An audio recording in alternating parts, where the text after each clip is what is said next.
हमारे साथ बने रहने के लिए प्लीज प्रज्ञा प्लस क्लासेज को सब्सक्राइब करें। इतिहास का अर्थ तथा परिभाषा। इतिहास के अंतर्गत अब तक घटित घटनाओं या उनसे संबंध रखने वाली घटनाओं का कालक्रम के अनुसार वर्णन होता है। अर्थात अतीत में किए गए मानव प्रयासों की अनुक्रमिक कथा ही इतिहास कहलाती है। जो घटना संपन्न हो चुकी है, चाहे वह अभी हुई हो या कई शताब्दियों पहले हुई हो, वह इतिहास का अंग बन जाती है। इतिहास को अंग्रेजी में हिस्ट्री कहा जाता है। हिस्ट्री शब्द का संबंध ग्रीक भाषा के शब्द हिस्टोरिया से है, जिसका शाब्दिक अर्थ शोध या पूछताछ होता है। अर्थात छानबीन करके या खोजबीन करके जो जानकारी प्राप्त होती है, उसे ही ग्रीक भाषा में हिस्टोरिया कहा जाता है। प्राचीन भारतीय इतिहास के स्रोत। प्राचीन भारतीय इतिहास के स्रोत कई प्रकार के हैं, जिसमें मनुष्य द्वारा पत्थर को काटकर बनाए गए गंडासों से लेकर भव्य इमारतों के भग्नावशेष तथा राजकवि बाण के हर्षचरित तक सभी प्रकार की चीजें शामिल है।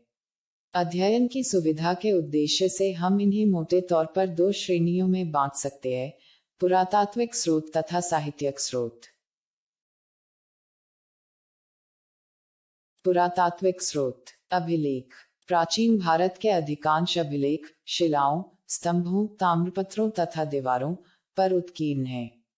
मध्य एशिया के बुगजकोई से प्राप्त अभिलेख सबसे प्राचीन अभिलेख है। इन पर वैदिक देवताओं मित्र, वरुण, इंद्र तथा नासत्य के नाम मिलते हैं। भारत में सबसे प्राचीन अभिलेख अशोक के है, जो लगभग 300 ईसा पूर्व के माने जाते हैं। अशोक के अभिलेख खरोष्ठी, ब्राह्मी, यूनानी तथा अरमाइक लिपियों में मिलते हैं। मास्की, निट्टूर तथा उदिगोलम से प्राप्त अभिलेखों में अशोक के नाम का स्पष्ट उल्लेख है तथा अन्य अभिलेखों में इनको देवानाप्य प्यदसी अर्थात देवों का प्यारा कहा गया है। सर्वप्रथम 1837 ईस्वी में जेम्स प्रिंसेप ने ब्राह्मी लिपि में लिखित अशोक के अभिलेख को पढ़ा था। गैर सरकारी लेखों में हेलियोडोरस का वेसंग से प्राप्त गरुड़ स्तंभ विशेष रूप से उल्लेखनीय है, जिसमें द्वितीय शताब्दी ईसा पूर्व से मध्य भारत में भागवत धर्म विकसित होने का प्रमाण मिलता है। नोट: अभिलेखों के अध्ययन को एपिग्राफी कहा जाता है। अशोक के बाद भी अभिलेखों की परंपरा जारी थी, जिसमें दरबारी कवियों तथा लेखकों द्वारा अपने आश्रयदाताओं की प्रशंसा की गई है।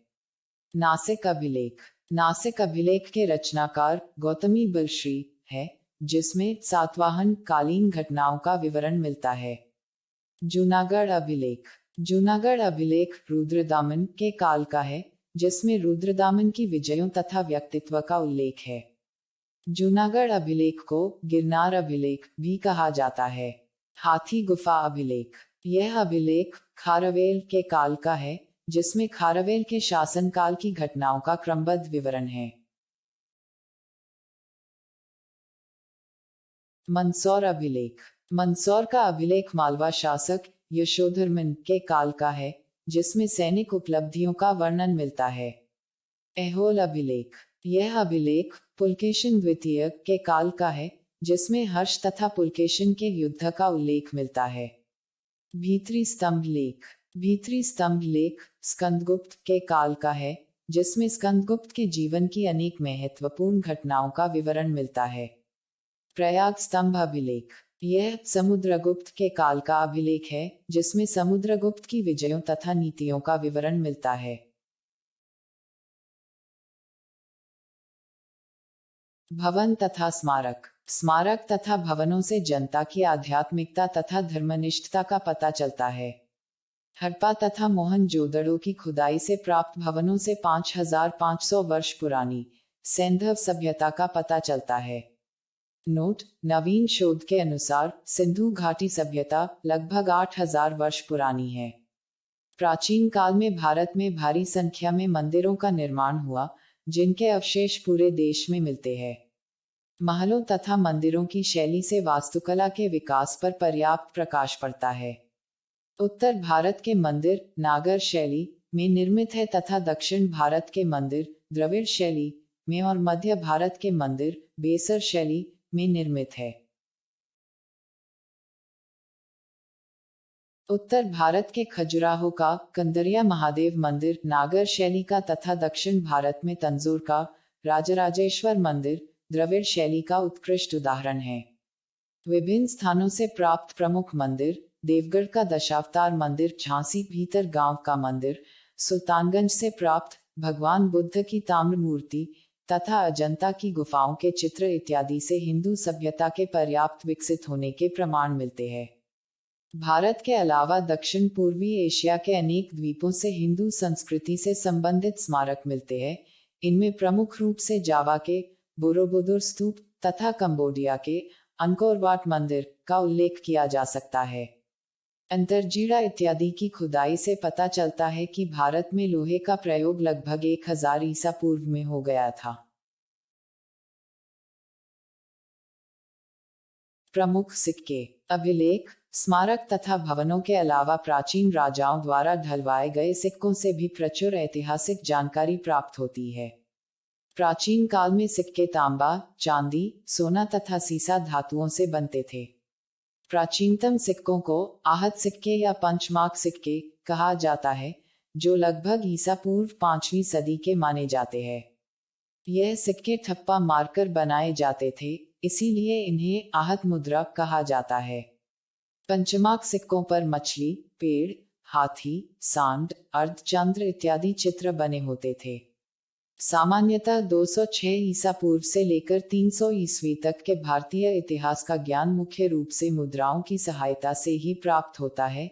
कुछ मुद्राओं में तिथियां भी खुदी हुई है, जो कालक्रम निर्धारण में अत्यंत सहायक सिद्ध हुई है। सर्वाधिक सिक्के मौर्योत्तर काल में बने हैं, जो सीसे, चांदी, तांबे तथा सोने से निर्मित है। सातवाहनों ने सर्वाधिक सिक्के सीसे के जारी किए, जबकि गुप्त शासकों ने सोने के सिक्के सर्वाधिक जारी किए थे। समुद्रगुप्त की वीणा बजाते हुए मुद्रा वाले सिक्के से उसके संगीत प्रेमी होने का प्रमाण मिलता है। सर्वप्रथम सिक्कों पर लेख लिखने का कार्य यवन शासकों द्वारा किया गया। नोट: सिक्कों के अध्ययन को न्यूमिस्मेटिक्स कहा जाता है। प्रमुख चित्रकला, चित्रकला में माता और शिशु तथा मरणासन राजकुमारी जैसे चित्रों से गुप्त काल की कलात्मक उन्नति का पूर्ण आभास होता है। अजंता के चित्रों में मनोभावों की सुंदर झलक देखने को मिलती है। बोधिसत्व पद्मापाणि का चित्र सर्वाधिक प्रसिद्ध तथा प्रायः चित्रित होने वाली चित्रकारी है, जो अजंता में है। प्रमुख मूर्तियां, प्राचीन भारतीय इतिहास में मूर्तियों का निर्माण कुषाण काल से प्रारंभ माना जाता है। कुषाणकालीन मूर्तियों पर वैदिक प्रभाव अधिक है, जबकि मथुरा कला पुनर्तः स्वदेशी है। बोधगया, भरहुता, सांची तथा अमरावती की मूर्ति कला में जनसाधारण के जीवन की अति सजीव झलक देखने को मिलती है। प्रमुख मुहरे, अवशेषों से प्राप्त मुहरों से भी प्राचीन भारत का इतिहास जानने में बहुत सहायता मिलती है। मुहरों से व्यापारिक, आर्थिक तथा धार्मिक जीवन के बारे में पर्याप्त जानकारी प्राप्त होती है। मोहनजोदड़ो, हड़प्पा तथा बिसाठ से प्राप्त मिट्टी की मुहरों में बने धार्मिक प्रतीकों से उनकी धार्मिक स्थिति का ज्ञान होता है।